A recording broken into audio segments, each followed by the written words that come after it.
भगवंताच्या बार्शीवरून सगळेजण निघाले, कारण आता भगवंताचं दर्शन घेतलेलं आहे आणि बार्शीला भगवंताने यायचं कबूल केलेलं आहे. त्यामुळे आपल्याला सगळ्यांना जरी भगवंताचं दर्शन घ्यायचं असेल तर आपण बार्शीला जायचं. बार्शीचं दर्शन झालं आणि मग हे सगळेजण पुन्हा तीर्थाटनासाठी निघाले. बार्शीवरनं रेणापूरला आले, लातूर जवळ जे रेणापूर. हे रेणापूर काय आहे? रेणुका मातेचं माहेर आणि त्या ठिकाणी रेणुका मातेचा जन्म झाला, लग्न झालं आणि जमदग्नी ऋषींशी त्यांचा विवाह झाला. मग यांनी सगळ्यांनी विचार केला की रेणुका मातेला आपल्याला माहूरला तर नंतर जायचंच आहे, पण आज प्रत्यक्षामध्ये माहूर वाशिनी जी आहे तिच्या जन्मस्थानाचं आपण दर्शन घेऊ. तेही दर्शन घेतलं आणि ते दर्शन घेतल्यानंतर ही सगळी मंडळी लातूरला आलेली. आता हे लातूर काय आहे तर हस्तिनापुरामध्ये ज्या वेळेला कौरव आणि पांडव होते त्यावेळेला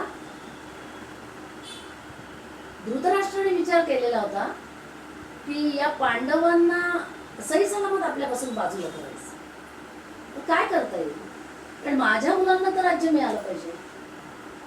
आणि मग त्यांनी कुंतीशी संवाद साधला होता आणि कुंतीला सांगितलं होतं की वारणाव्रत या ठिकाणी जत्रा भरते, त्या ठिकाणी लाक्षागृह तयार केलं आणि यांना जाळून मारण्याचा विचार केला होता. हे आपल्याला या महाभारतामधली कथा माहित आहे.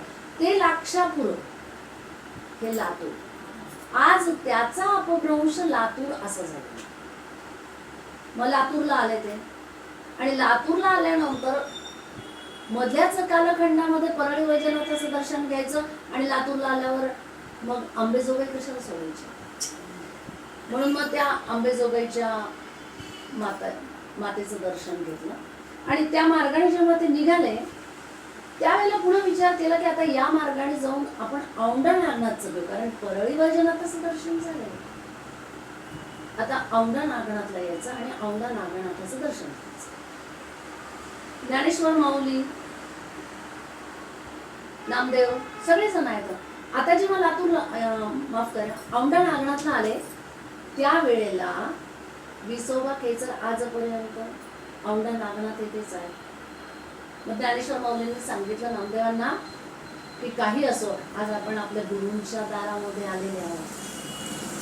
मग या गुरूंच्याच दारामध्ये, भगवंताच्या दारामध्ये, गुरूंच्या दारामध्ये त्यांच्याच परमप्रिय शिष्याचं कीर्तन झालं आणि म्हणून नामदेवांना सांगितलं की आता तुम्ही कीर्तन करा. नामदेवही तयार झाले कीर्तन करायला.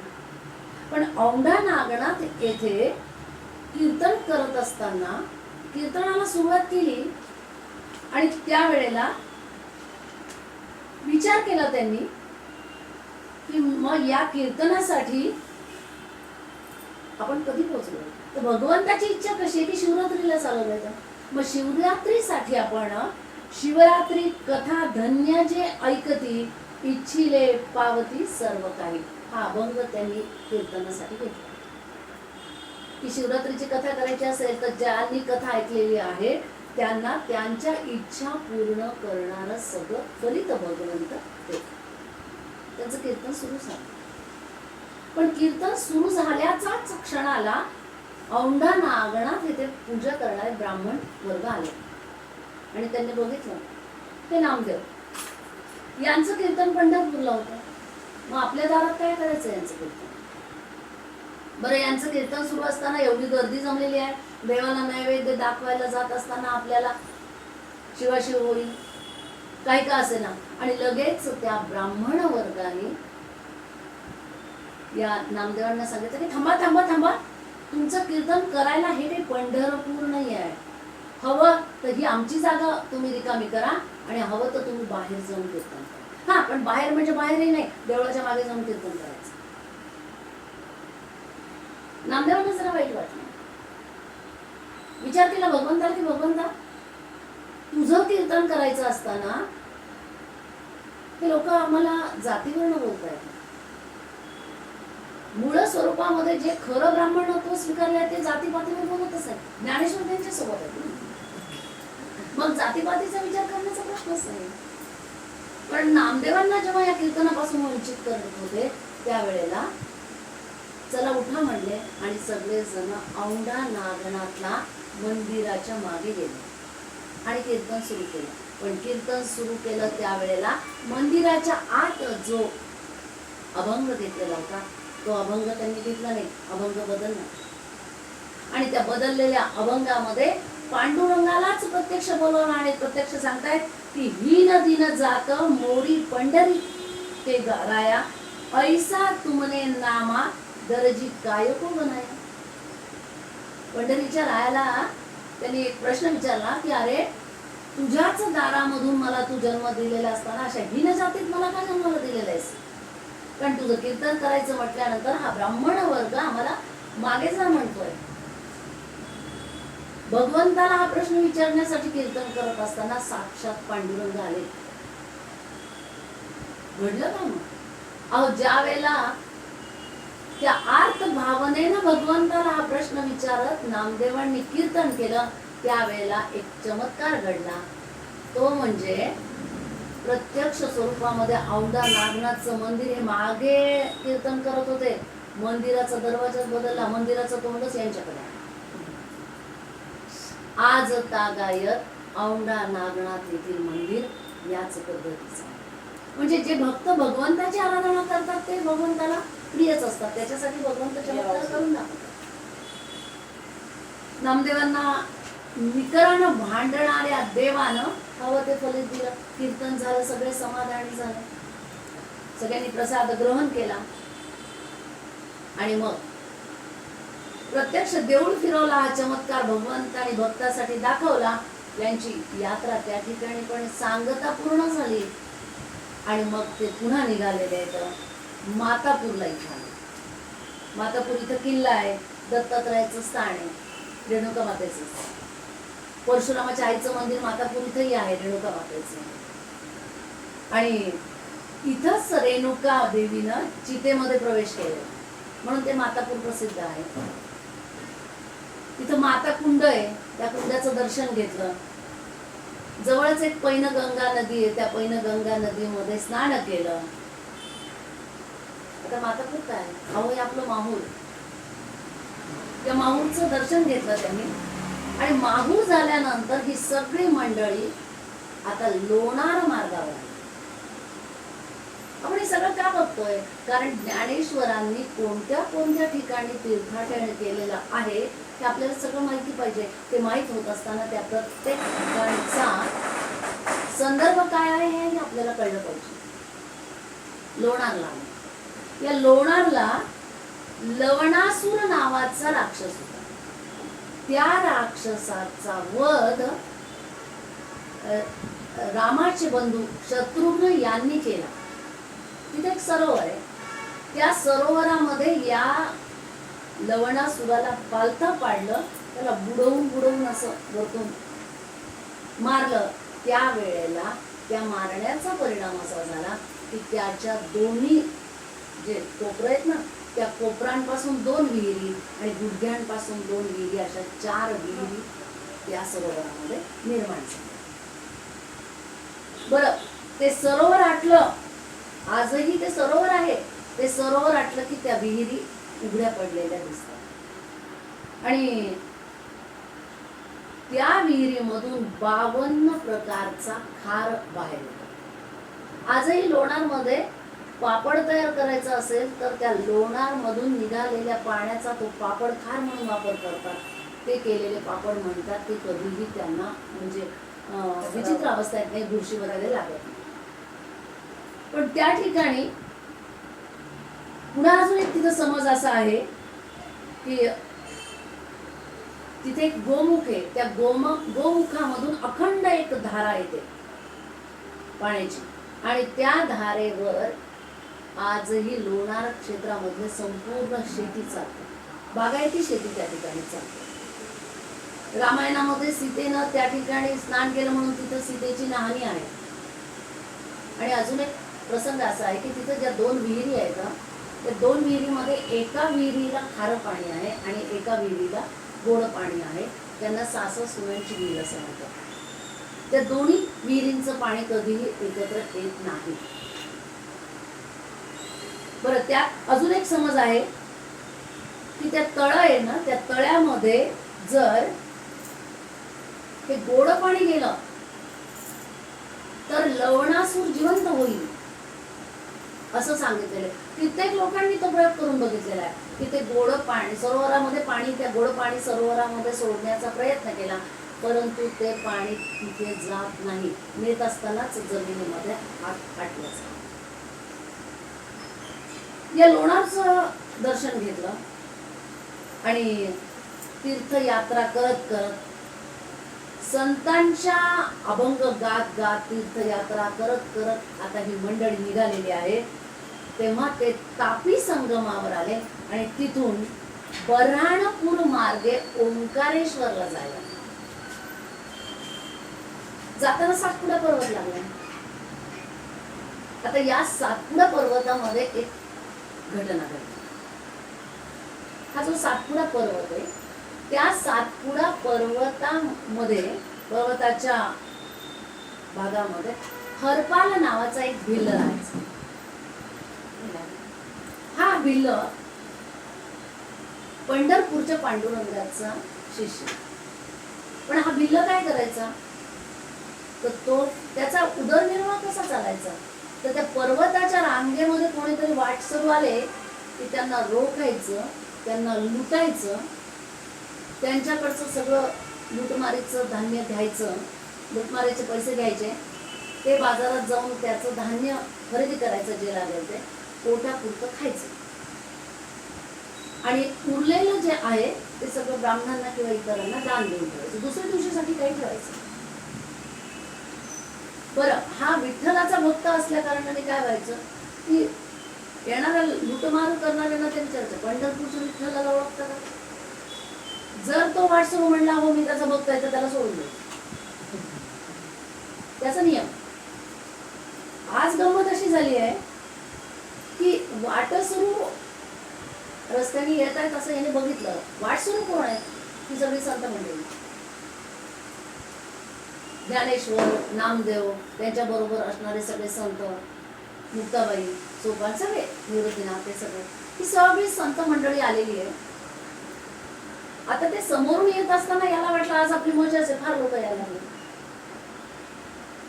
पण ते जसे जसे जवळ आले तसं तसं याच्या लक्षात आलं की अरे हे तर देवाचं नामस्मरण करत होतं, आवाज यायला लागला, विठ्ठलाचं भजनही गात आहे. आणि आलेच, जवळ आले, जवळ आल्याबरोबर त्याने ती दिंडी बघितली. पंढरीच्या पांडुरंगाची दिंडी आहे, माझ्या पांडुरंगाची दिंडी आहे. तुम्ही विठ्ठलाला ओळखता ना, हो मग तुमचं नाव सांगा, तुम्ही कोण सांगता? त्यांनी सांगितलं आम्ही नामदेव आहे, आम्ही ज्ञानेश्वर आहेत, मुक्ताबाई आहेत. ज्ञानेश्वर, मुक्ताबाई, निवृत्तीनाथ यांचं नाव तुम्ही ऐकलेलं आहे. या संत मंडळीला भेटण्याचं मला परम भाग्य मिळालेलं आहे. ते काही नाही, आता तुम्ही सगळी संत मंडळी माझ्याकडे आले तर या सातपुडा पर्वतामध्ये पुन्हा मला भेटण्यासाठी तुम्ही पुन्हा कधी आला, त्यापेक्षा आजचं जेवण माझ्या घरी झालं पाहिजे.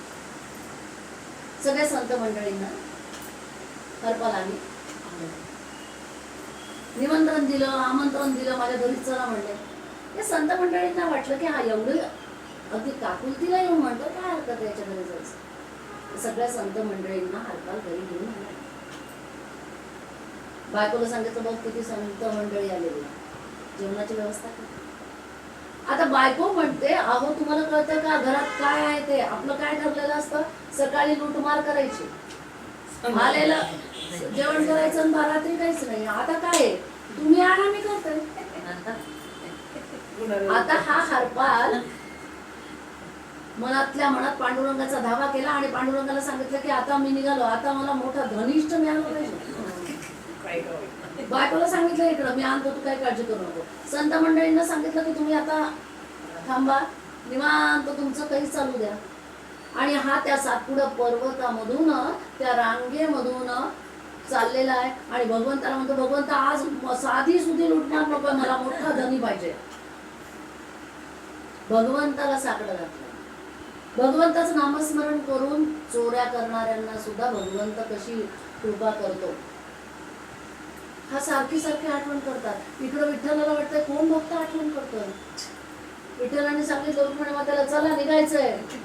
अशा नाही यायच्या, सगळे अलंकार आला अंगावर.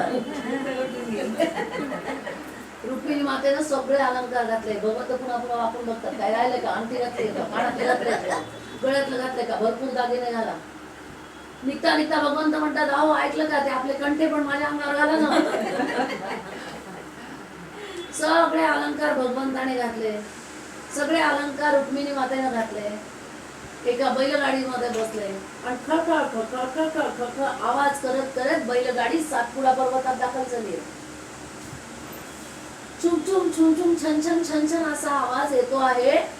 आली वाटतं कोणीतरी असा. मी विचार केला आणि हरपाल बाजूला थांबलाय, गाडी जवळ येण्याची वाट पाहते. गाडी जवळ आली आणि गाडी जवळ आल्या बरोबर दणकन उडी टाकून हरपाल त्या गाडीच्या समोर आला. कोण आहेत तुम्ही? अहो कशासाठी, काय करताय? भगवंत विचारतात. त्यावेळेला त्यांनी सांगितलं अहो तुमचं नाव काय आहे? आमचं नाव म्हणाल तर आम्ही धनपाल आहोत. या आमच्या पत्नी येतात. हो या मार्गाने आलात. पांडुरंगाला ओळखता का? कोण पांडुरंग? आम्ही नाही ओळखतो. विठ्ठलाला, विठ्ठलाचं तर नावच घेऊ नका हो, त्याचं तोंड सुद्धा पाहत नाही आम्ही. आता बरा सापडलाय, कारण विठ्ठलाचं नाव घेत नाही म्हणलं. विठ्ठलाचं नाव घेत नाही म्हटल्या बरोबर हरपालानी मागून जाऊन त्यांच्या गच्चीला धरलं, उत्तर खाली खाली उतरवलं. त्या अंगावरचे एक एक दागिने त्या काढून. धनपाल म्हणतात अहो नाही हो, आम्हाला माहितच नव्हता हा मार्ग असा आहे. असं नका करू, असं करू नका. म्हणलं की एक इकडून दिली बरोबर देतो, एक इकडून दिली बरोबर देतो. नका हो, इतकं जोरात मारू नका हो. आधी म्हणलं होतं ना गुपचूप काढून द्या म्हणून. धनपाल सेठजीनं सगळे दागिने काढून दिले. ते म्हणते एवढेच घेऊन चालत नाही, तुमच्या बाईसाहेब तर बारी नटलेल्या दिसताय. तेव्हा त्या बाईसाहेब म्हणतात अहो त्यांचे घेतले ते बस झाले ना, आता मला असं जाऊ द्या, कितीतरी दिवसानंतर मी घातलेले आहेत, काय काय गयावया कराय. तेव्हा तिला एकीकडून गुच्चा दिला, एकीकडून गुच्चा दिला. त्याच्यानंतर आता एक अंगचटी नको बरं का, आता तुम्हाला जे पाहिजे ते द्या. भरा भरा भरा भरा सगळे दागिने काढून दिले. एक एक दागिना काढताना हरपाला मनातून आनंद येऊ लागला. मोठे बारीचे दिसत आहेत, भरपूर पैसे येतील, काय संत मंडळी जाऊन खुश होतील. सगळे दागिने काढून घेतले. हरपाल गेला आणि बाजारात गेला, त्याचे पैसे आणले. अहो एवढं मिळालेले, मिष्टान्नाचं जेवण द्यायचं संतांना. आणि बाजारात गेला. तोपर्यंत काय झालेलं आहे, तोपर्यंत हे दोघं जण आता लुटमार झालेले, खायला सुद्धा काही नाही किंवा भगवंतच त्यांना माहिती होतं. ते म्हणले, त्या रुक्मिणी मातेला म्हणतात बाईसाहेब आता जेवणाची काय सोय, आपण या मार्गाने जाऊ, कुठेतरी मिळालं तर बरं होईल. ते या मार्गाने चाललेले आहेत.